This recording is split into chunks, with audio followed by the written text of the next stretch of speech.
Hello out there in YouTube land. I'm going to do a new feature here.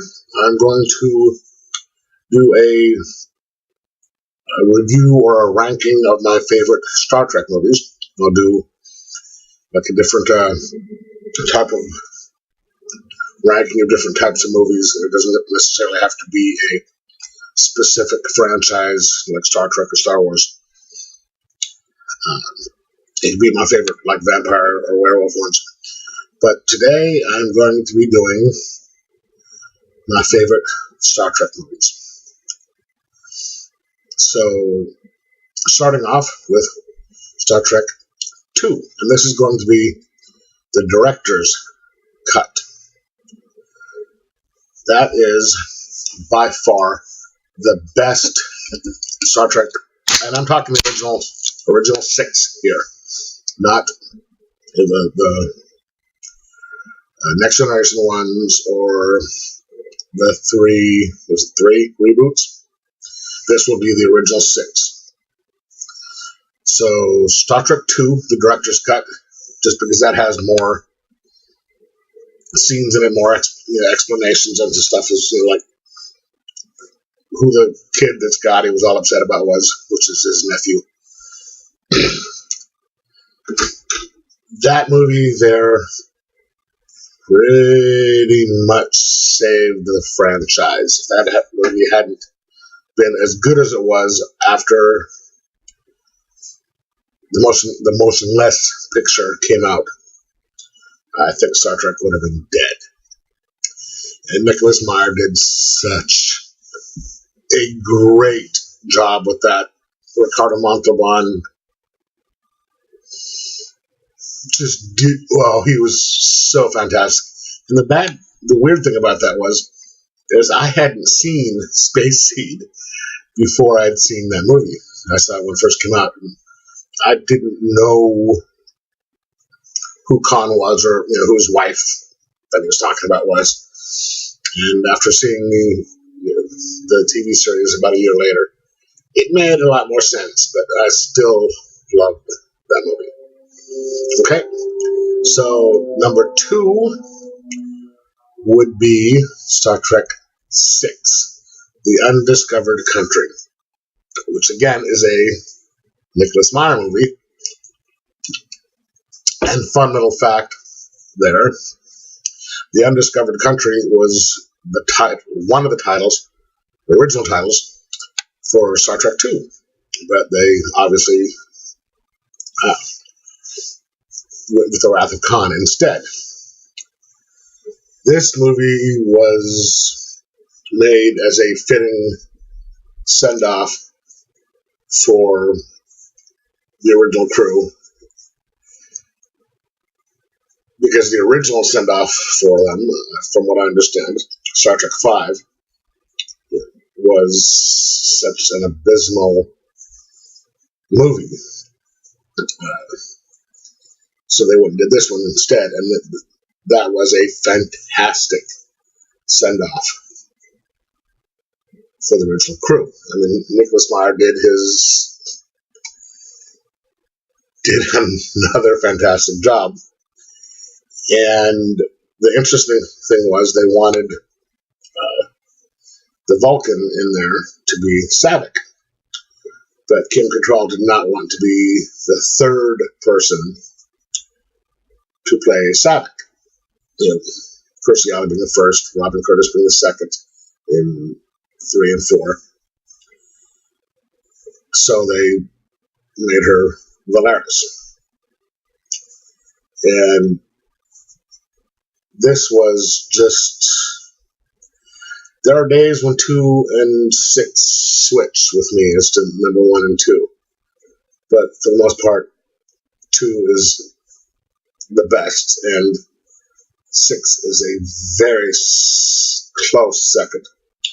Okay, then going with number 3, that would have to be Star Trek 4.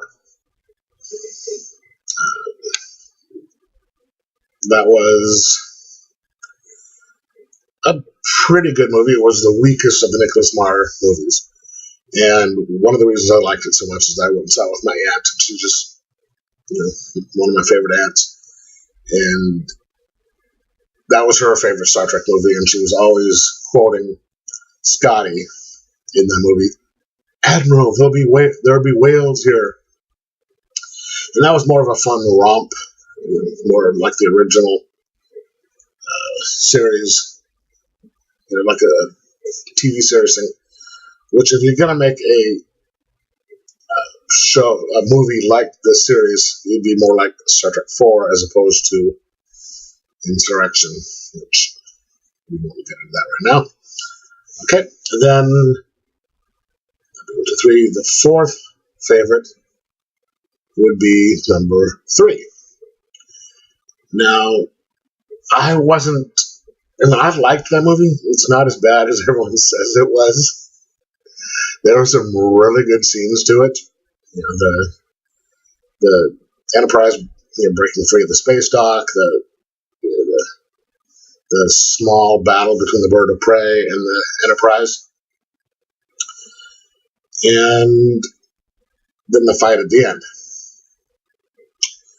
The only thing that bugged me about that movie was the self-destruct sequence. Now, if you're going to do a self-destruct,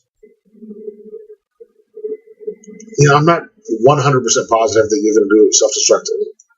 You might not have a chance to have the crew leave. And so why would you want to make it be such a horrible way to go? And then usually self-destruct, when they just drop the magnetic barriers on the matter-antimatter containment field and just have it go and have it go really quick, then that makes a little bit more sense. But I guess that wouldn't be as dramatic. And then this was, the first half of the movie was rather exposition heavy and not as good. But the last half of it made up for it. Okay, then number 5, speaking of exposition heavy, my 5th favorite would be number 1, The Motionless Picture. I remember seeing that in the theater when it first came out, and it looked spectacular at the time. The whole seeing the Enterprise refit for the first time, the wormhole, and the spectacular visual effects. It still holds a nice bit of memory in my head, but it was not that good of a movie. It was plodding. It was slow. It was, I guess, more like what Gene Roddenberry wanted, more cerebral, which I don't mind, but have cerebral and have something going on as well. Okay, and then the 6th favorite, my least favorite, would be Star Trek 5. That was an absolute mess of a movie. And there were things that I liked about it. There was the whole Uhura fan dance scene, which I still rather enjoy. The Romulan chick was rather interesting. I liked her. And Captain, was it Claw and his female XO? That was an interesting character, some interesting characters. So there were things that were interesting about it, but it was just not a good movie. And from what I understand, there was production problems. The studio weren't giving them enough money. They made him cut the time, so Shatner couldn't do everything that he wanted. And for whatever the reasons, it made it a pretty bad movie. And that was just, which I'm actually kind of grateful for, because then, from what I understand, that led to them doing number 6, which was a fantastic movie, from what I have said earlier. So let me know what you think, and let me know what your orders are, and like and subscribe.